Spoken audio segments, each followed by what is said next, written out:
Hello दोस्तों, welcome to competition wing which is powered by Sachdeva university college. तो दोस्तों, जैसे कि आपको थंबनेल देख के पता चल ही गया होगा कि आज हम किस विषय पर चर्चा करने वाले हैं, क्योंकि छत्तीसगढ़ पब्लिक सर्विस कमीशन ने जो है एज इट इज़ जैसे पहले 26 नवंबर को संविधान दिवस के दिन जो है उन्होंने एक चलाई है प्रथा कि उस दिन जो है अपन नोटिफिकेशन जारी कर देंगे। तो इस बार भी 26 नवंबर को जो है CGPSC 2023 का नोटिफिकेशन आउट हुआ है और इस बार कुल जो है 242 पदों पे जो है भर्ती होनी है। मतलब 242 पदों पे जो है आवेदन नोटिफिकेशन मंगाया गया है। तो दोस्तों, आज जो है हम इस वीडियो में बहुत देखिए लोगों में जो नए तैयारी स्टार्ट करने वाले जो स्टूडेंट्स हैं उनके लिए और जो पहले से तैयारी कर रहे हैं उनमें भी बहुत सारी चीज़ों के लिए कन्फ्यूजन रहता है ना।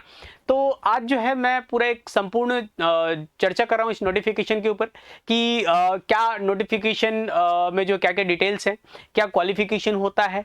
सबसे ज़्यादा कन्फ्यूजन वाला जो क्वेश्चन होता है वो होता है एज लिमिट वाला, है ना, कि एज लिमिट किसका कितना है, क्या है ना। तो उसके ऊपर एज लिमिट के ऊपर से एक डिटेल चर्चा करूंगा।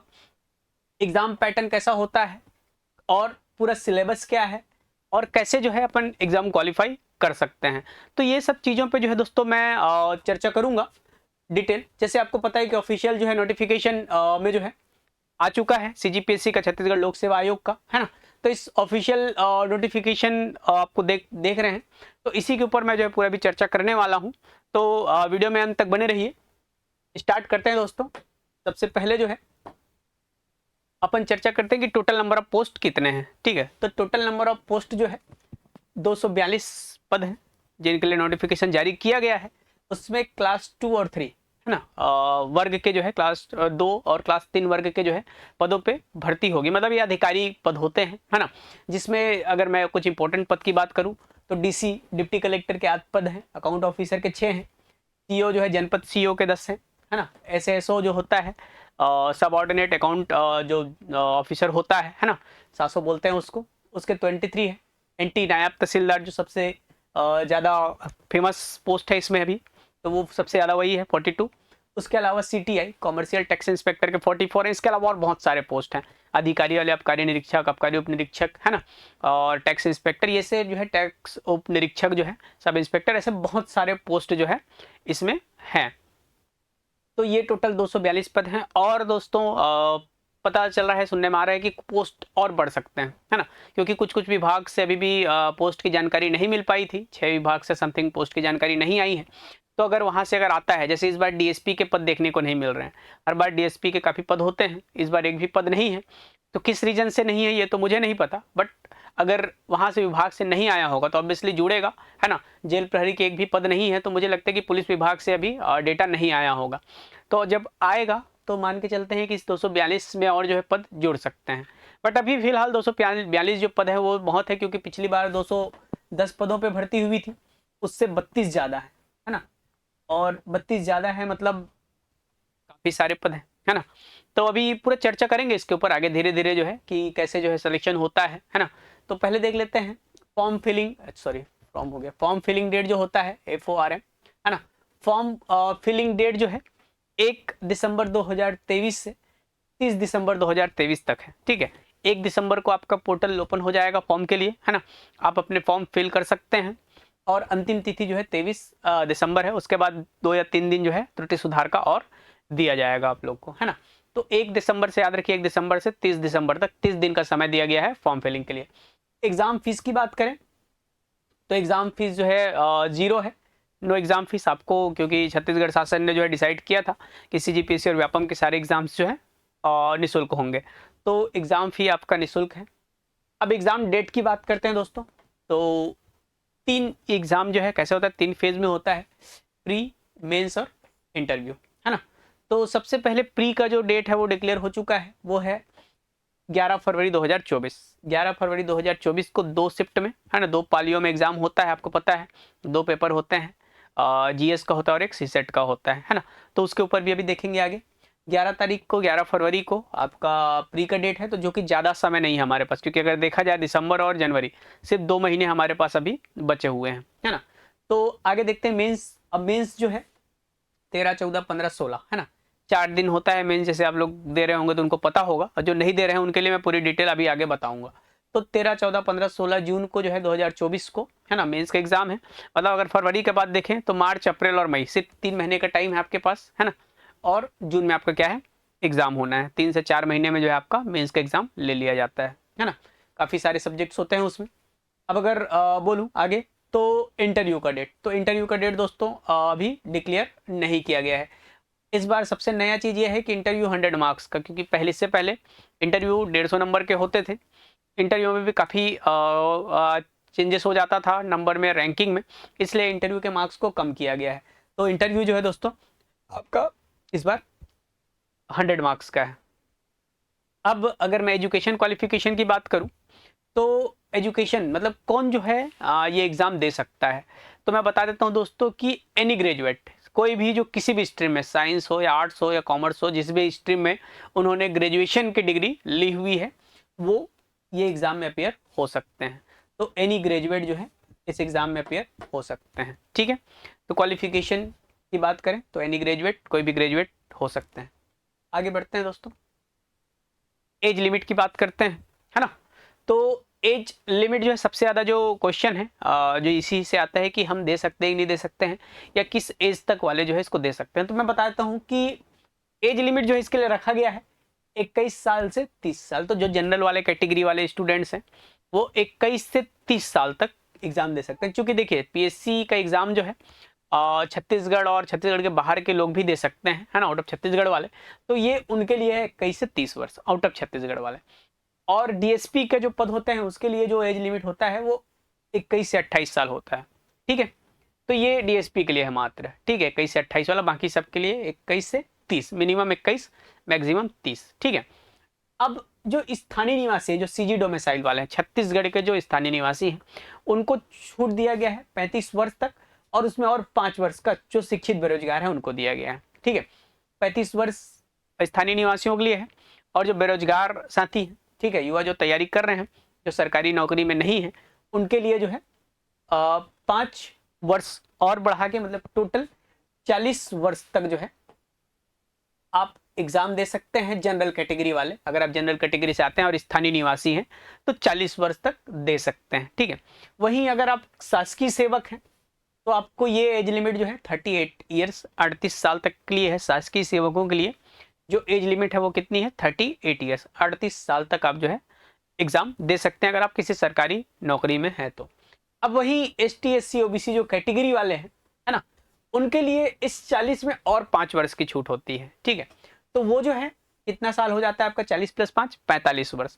तो टोटल अगर आप एक शिक्षित बेरोजगार है ना, तो आपके लिए जो एज लिमिट है 40 + 5 45, और अगर आप एक शासकीय सेवक है तो आपके लिए एज लिमिट है 38 ईयर्स, है ना। और दोस्तों ये जो मैं बता रहा हूँ 45 वर्ष, ये मैक्सिमम है। अब जो छूट की सीमा, आयु सीमा की छूट जो है 45 वर्ष से अधिक नहीं होनी चाहिए। तो 45 वर्ष से फीमेल हो या मेल हो, ठीक है, मैक्सिमम 45 वर्ष तक का है, वो कैटेगरी के लिए है। और जो जनरल वाले हैं उनके लिए 40 वर्ष तक है, ठीक है, जो स्थानीय निवासी हैं। जो स्थानीय निवासी नहीं है उनके लिए 30 वर्ष है।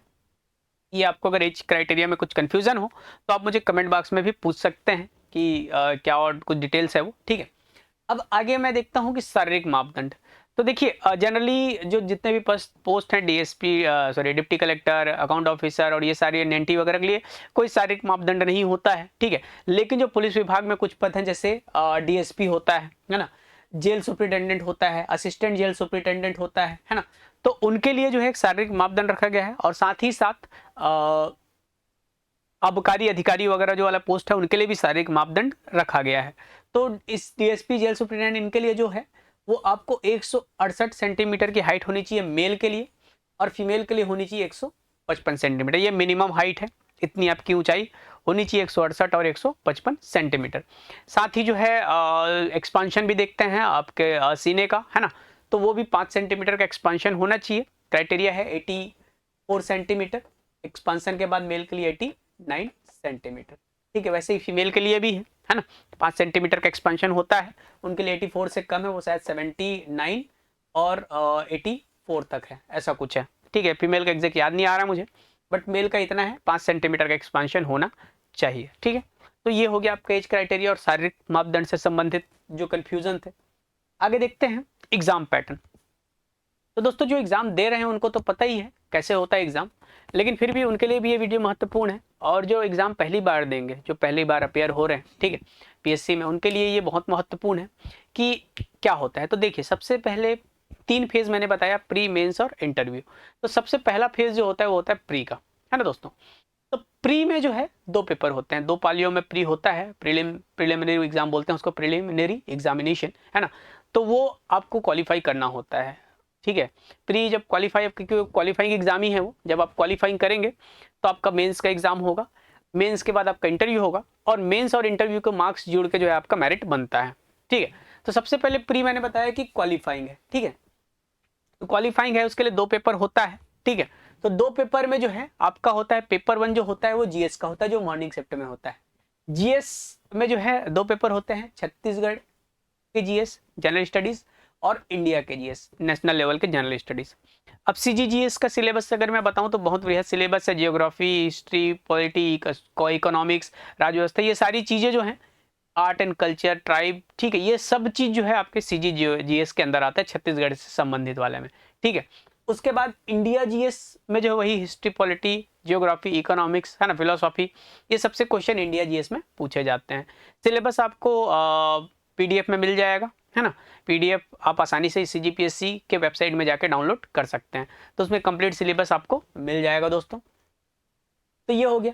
अब उसका पेपर 2 जो होता है सी सेट, ये क्वालिफाइंग होता है। मैंने बताया कि प्री ओवरऑल प्री क्वालिफाइंग है, क्योंकि प्री के मार्क्स जो है फाइनल मेरिट में नहीं जुड़ते हैं, ठीक है। लेकिन प्री को निकाल लोगे तब तो आप मेंस दोगे। तो प्री और मेंस में जो है पेपर 2 जो होता है ये क्वालिफाइंग होता है। क्वालिफाइंग कहने का मतलब मेरिट जब बनता है प्री का, तो प्री के मेरिट में सी सेट के मार्क्स नहीं जुड़ते हैं, ठीक है। टोटल प्री में दोनों पेपर में 100 क्वेश्चन होते हैं, ठीक है। हर एक क्वेश्चन 2 मार्क्स का होता है, 2 मार्क्स इच, ठीक है। और इसमें नेगेटिव मार्किंग का भी प्रावधान होता है, ठीक है। नेगेटिव मार्किंग कहने का मतलब अगर आप आंसर सही करते हो तो आपको 2 नंबर मिलेंगे, और आप अगर आंसर गलत करते हो तो -1/3 इंटू 2, ठीक है। मतलब इतना नंबर जो है आपका एक गलत आंसर पे माइनस हो जाएगा। मतलब 1/3 जो है 1/3 का जो है नेगेटिव मार्किंग का प्रावधान है। तो 1/3 का मतलब 1/3 नंबर नहीं, क्योंकि एक क्वेश्चन 2 नंबर का है, इसलिए आपके माइनस कितने होंगे, -2/3 मार्क्स एक गलत क्वेश्चन में, ठीक है। मतलब अगर बताऊं डेसिमल में, तो एक सही के लिए आपको 2 नंबर मिलेंगे और गलत के लिए 0.66 मार्क्स आपके काट दिए जाएंगे। तो कई लोग को अपना मार्क्स कैलकुलेट करने में भी दिक्कत होता है, तो आप ऐसे कैलकुलेट कर सकते हैं। आप जो क्वेश्चन अटेम्प्ट नहीं करेंगे उसमें कोई माइनस मार्किंग या कोई भी प्रकार की मार्किंग नहीं होती है। तो नॉट अटेम्प्ट क्वेश्चन को नहीं काउंट किया जाता, अटेम्प्ट वाले क्वेश्चन पे जो है ये प्रोसीजर होता है। आगे देखते हैं दोस्तों, सी सेट का मैंने बताया क्वालिफाइंग होता है ना। क्वालिफाइंग मतलब इसमें आपको सिर्फ जो है, अब क्वालिफाइंग मार्क्स कितने हैं तो मैं बता देता हूँ। जनरल के लिए 33%, मतलब 200 का 33% कितना होता है, 66 मार्क्स। आपको 200 में जो जनरल अगर कैटेगरी से आप बिलोंग करते हैं तो 66 मार्क्स लाना है। अगर आप ST SC OBC या तीनों में से किसी एक कैटेगरी में बिलोंग करते हैं तो आपको क्वालिफाइंग मार्क्स है 23%। 23% मतलब आपको 46 नंबर जो है आपको लाने होंगे।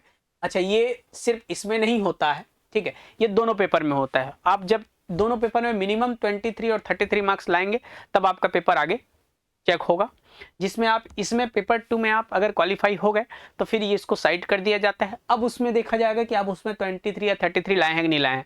फिर उसमें अगर आप इतना इससे पार करते हैं तब आपका मेरिट में नाम आएगा, ठीक है। अब मेरिट बनता है रैंक वाइज, टॉपर से लेके जितने जो पोस्ट है उसके हिसाब से। तो प्री में जो होते हैं कि जैसे 242 पोस्ट है, तो हर एक पोस्ट के लिए 15 कैंडिडेट बुलाए जाएंगे। तो टोटल 242 पोस्ट के लिए कैटेगरी वाइज, सब कैटेगरी डिवाइड किया गया है ना, तो उसके वाइज 15 गुना एप्लीकेशन उम्मीदवारों को जो है मेंस में अपेयर किया जाता है। तो 15 गुना लोग जो है प्री क्वालिफाई करेंगे, ठीक है। मान लेते हैं हर साल पीएससी में लगभग 2 लाख स्टूडेंट अपेयर होते हैं, 1.5 से 2 लाख अपेयर होते हैं।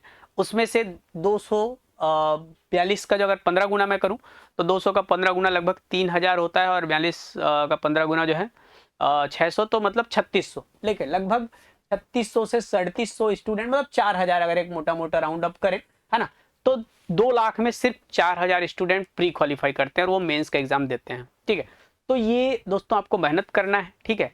ये मैंने पूरा डिटेल्स बता दिया कि क्या होता है और सिलेबस क्या होता है ना। सिलेबस, अब सी सेट के सिलेबस की बात करें तो 2 पार्ट में डिवाइड होता है, वो भी मैथ्स और रीजनिंग। पहले जो है पूरा 100 क्वेश्चन में 90-95 मैथ्स रीजनिंग के होते थे, है ना। 5 क्वेश्चन लैंग्वेज का होता था। अब पैटर्न धीरे धीरे बदल रहा है, 50 से 60 क्वेश्चन मैथ रीजनिंग के होते हैं और 40 से 45 क्वेश्चन आपके लैंग्वेज के होते हैं, लैंग्वेज में सीजी और हिंदी। तो ये आपके लिए एक अच्छा बेनिफिशियल होता है कि आप अगर लैंग्वेज अच्छे से पढ़ रहे हैं तो आपका सी सेट क्वालिफाई हो जाएगा, क्योंकि क्वालिफाइंग मार्क्स कुछ ज़्यादा है नहीं। आपको इसमें ज़्यादा मेहनत नहीं करना है, इसको सिर्फ क्वालिफाई करना है। मेहनत करना है आपको पेपर 1 में, क्योंकि पेपर 1 से आपका मेरिट डिसाइड होगा, ठीक है। तो ये तो हो गया दोस्तों प्री की बात। प्री के बाद अब देखते हैं मेंस, है ना, कि मेंस का एग्जाम पैटर्न कैसा होता है। तो देखिए दोस्तों, मेंस जो है ज़्यादातर बताया ना, 2 लाख में सिर्फ 4000 लोग ही मेंस में अपेयर हो पाते हैं, है ना। तो ये ज़्यादातर लोगों को पता नहीं होता है कि मेंस का सिस्टम कैसा होता है, कैसे एग्जाम्स होते हैं। तो मैं आपको पहले बता देता हूँ कि टोटल मेंस में 7 पेपर होते हैं, है ना, और एक एक पेपर में 3 से 4 सब्जेक्ट होते हैं, है ना। टोटल अगर मैं कहूँ तो लगभग 32-35 सब्जेक्ट्स टोटल होते हैं पूरे सभी पेपर मिला के, है ना। तो इन सभी पेपर्स में एग्जाम कैसे होता है, तो 3 दिन जो मैंने डेट बताया था, 4 दिन, सॉरी 13, 14, 15, 16, एक दिन में 2 पेपर होता है पर डे। 2 पेपर होता है, 2 पालियों में होता है, एक मॉर्निंग शिफ्ट में होता है और एक आफ्टरनून शिफ्ट में होता है ना।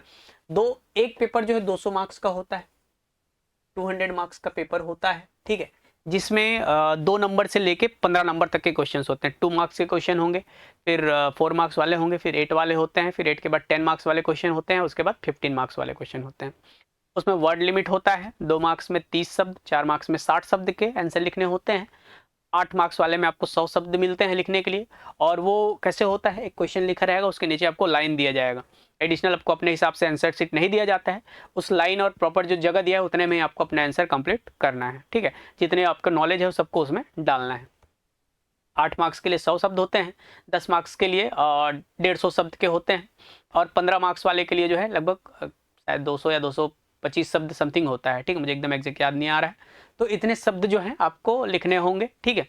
और उसके लिए जो है टोटल एक दिन में 2 पेपर 3 घंटे का, ठीक है।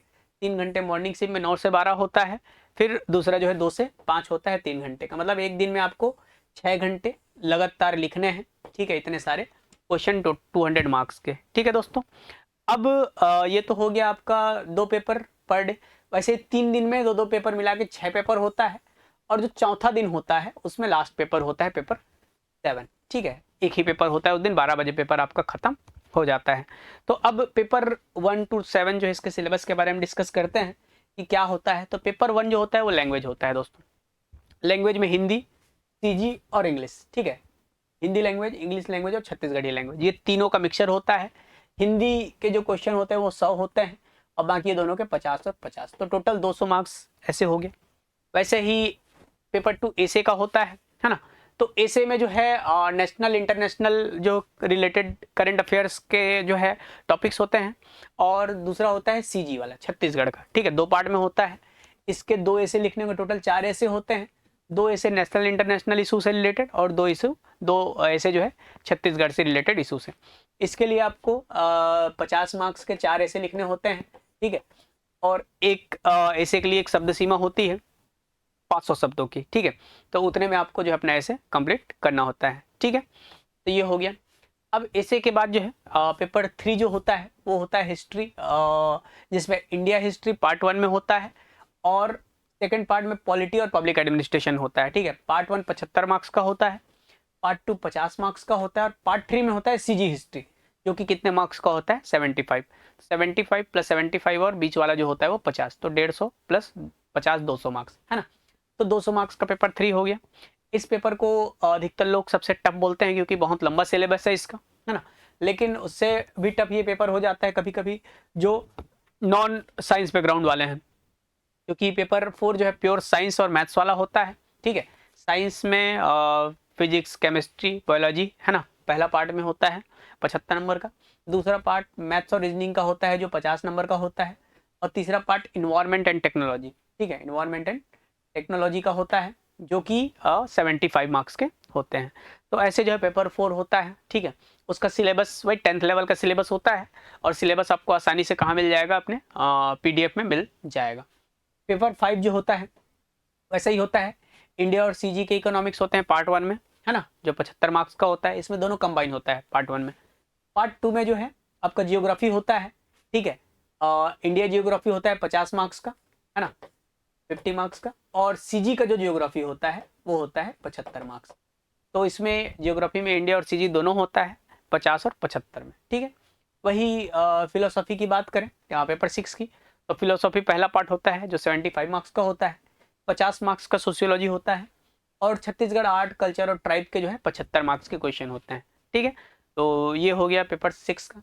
अब जो सबसे नया जो ऐड हुआ है, पहले तो ये इतने को ही 7 पेपर में बनाया जाता था, मैथ्स को 7वां पेपर लिया जाता था, एक और पेपर, ठीक है, अलग से, लेकिन अब इसको ऐड कर दिया गया। अब ये उसको ऐड करके कंबाइन करके एक 7वां पेपर बनाया गया, जिसमें जो है ये सबसे अगर देखा जाए तो नया है, और इन सबसे थोड़ा सा अलग होता है और थोड़ा टफ होता है, क्योंकि इसमें सबसे पहला पार्ट तो आसान होता है, छत्तीसगढ़ गवर्नमेंट के स्कीम्स के बारे में होता है, और कुछ कुछ सामाजिक विधान वगैरह से जो रिलेटेड जो है क्वेश्चन इसमें होते हैं।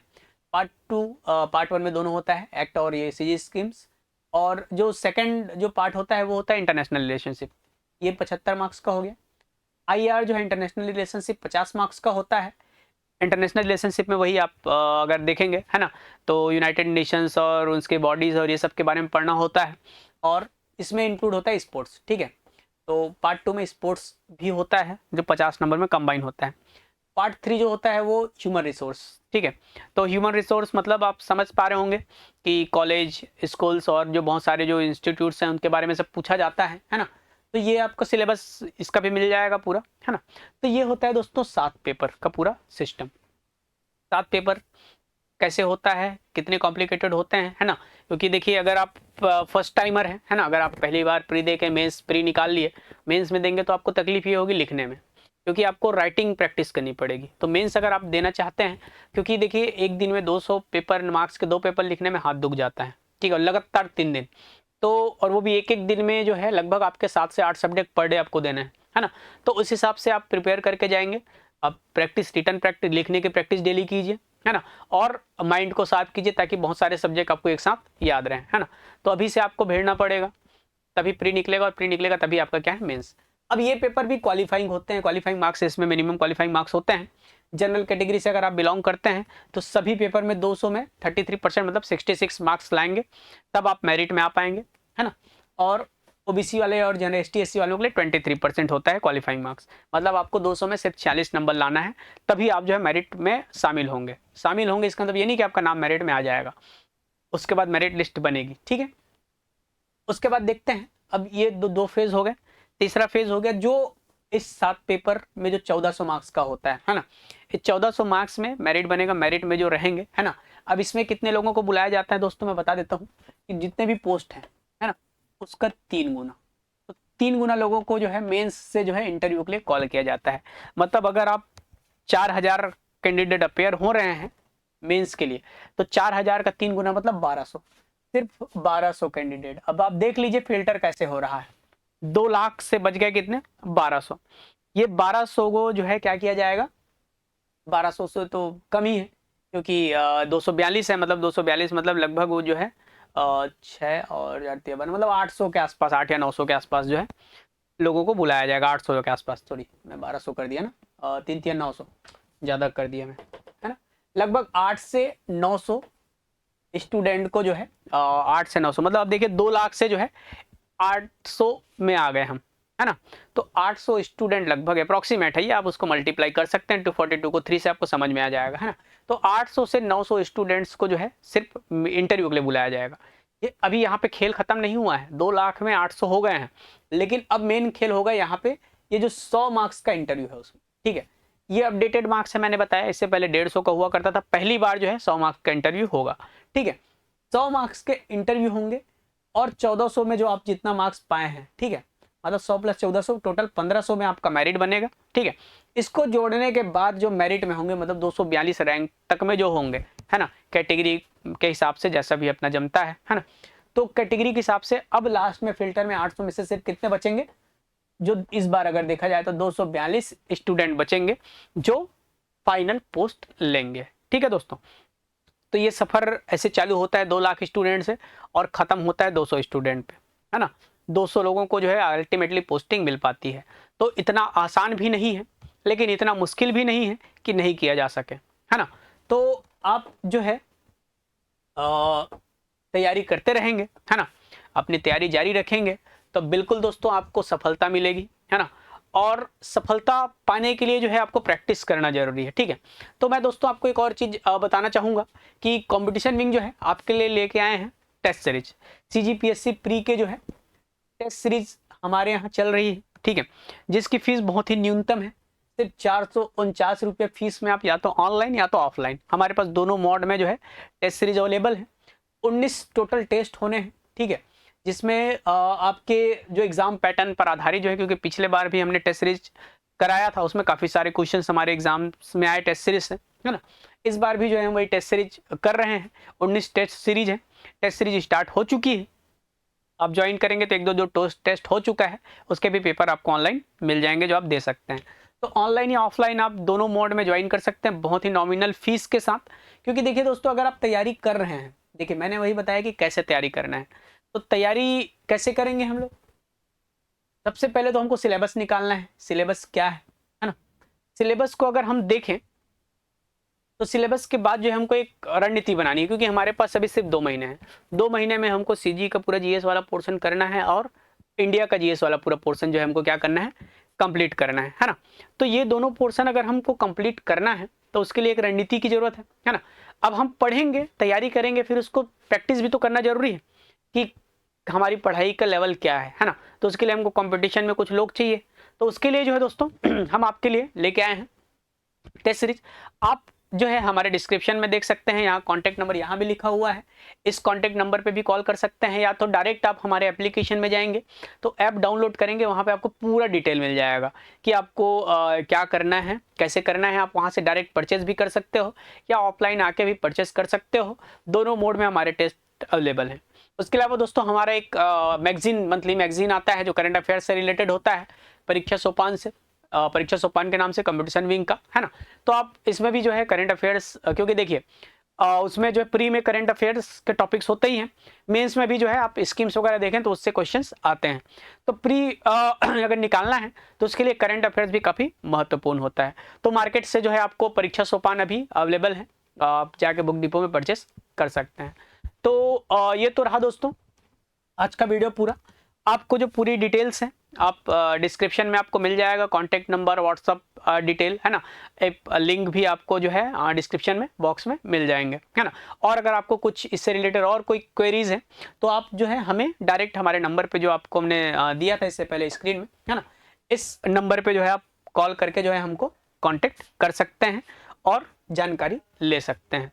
तो ये वीडियो यहीं तक रखते हैं दोस्तों। Thank you, all the best for your exams.